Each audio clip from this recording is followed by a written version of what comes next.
એટલે લાલાની વાત માની લીધી, ઇન્દ્રનો યજ્ઞ છોડી અને બધા જ વ્રજવાસીઓ એ ગોવર્ધનની પૂજા કરવા લાગ્યા.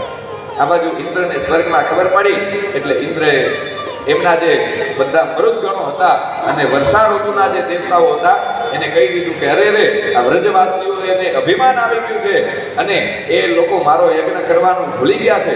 જાઓ, વ્રજવાસીઓમાં એટલા મેઘ ઢાંક્યા થાવ કે વ્રજ આખું ડૂબી જાય. અને એમને પણ ખબર પડે કે ઇન્દ્ર પોતે જ આ યજ્ઞ કરવા માટે તેને ભગવાન છે. ઇન્દ્રને અભિમાન આવી ગયું.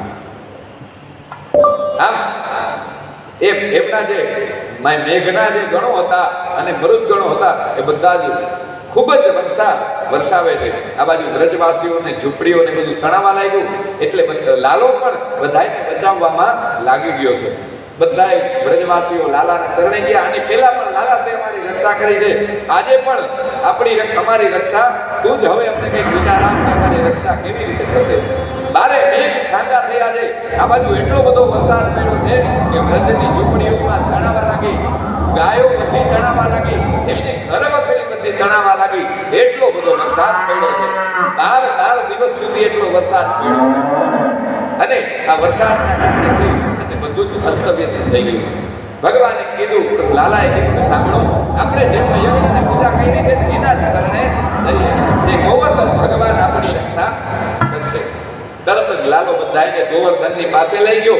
ગોવર્ધનની પાસે જઈને કીધું કે હમણાં આ ગોવર્ધન ઊંચો થાય ને એટલે બધાએ ગોવર્ધનની છાયમાં આવી ગયો. બધા જ તરત જ આ બાજુ ભગવાન પાછળની સાઈડ ગતિપુરા જાય છે અને ત્યાં નીચેથી ગોવર્ધનને એક જ આંગળીએ ઉપાડી લીધો, એક જ તતલી આંગળીએ ઉપાડી અને બધા જ વ્રજવાસીઓને કહી દીધું કે આવી જાવ આ પર્વતની નીચે. બધા તો જૂના રહી ગયા, એમાંય અમુક ગુવાડ્યા કે લાલો થાકી જશે, લાવો અમે લાકડીનો ટેકો આપીએ. બધા ગોપો વૃદ્ધો બધા એને એમ કે અમે પણ લાલાને મદદ કરીએ. લાલાએ ઉપાડ્યો તો અમે ના ઉપાડી શકીએ, એને પણ એમ હતું. એ બધા એને ભાવ હોય ને એટલે એને એમ થયું કે લાલો જો આ ગોવર્ધન ઉપાડે આંગળીએ તો અમે લાકડીથી કાંઈક એને મદદ તો કરીએ. લાલાએ કીધું કઈ વાંધો નહીં, લો હું થોડુંક બતાવું તમને. લાલાએ આંગળીનો વજન છે ઢીલો કર્યો, જેવું નાખી બધાની લાકડીઓ ભાગી ગઈ. લાલાએ ફરીથી આંગળીનો મજબૂત કરીને ગોવર્ધનને ધારણ કરી લીધો. આખું વ્રજ એ ગોવર્ધનની નીચે સમાઈ ગયું. નીચે સુંદર મજાનો જીવનનો આરંભ કર્યો. બધાએ રસોડા કરીને ભોજન બનાવ્યા. બધાએ ગોવર્ધનની નીચે આનંદ મનાવે છે.